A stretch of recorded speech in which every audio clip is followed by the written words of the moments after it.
Дело в том, что село Тополиное, вообще Тополиное село — это русское название, ну, сейчас нынешнее наше место, где мы проживаем, а до 1976 года мы проживали районный центр в те времена был село Тампо.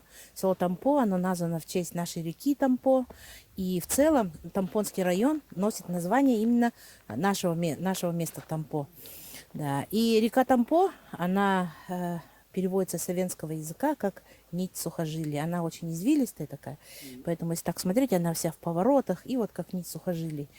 Поэтому, когда стоял вопрос о том, что вот у вас такой венский поселок, национальный наслед, а название русское, ну, мы сказали, что это тоже историческое место. А в целом весь район носит название Тампонский, поэтому нет смысла нам Тополиное переименовывать. Вот.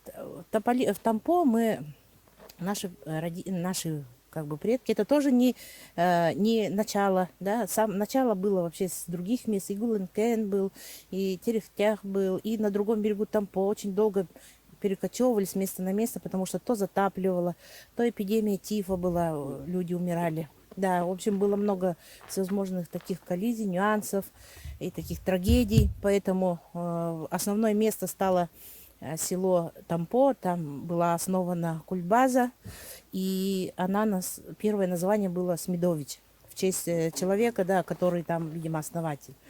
Вот. Потом оно стало районным центром Тампо, ну и наслега были все здесь, да. А потом, значит, когда уже произошло районирование наслегов, тогда уже, значит, к нам часть Татинского улуса пришла, да, и вот нынешний сформированный Тампонский район стал вот Тампонским районом.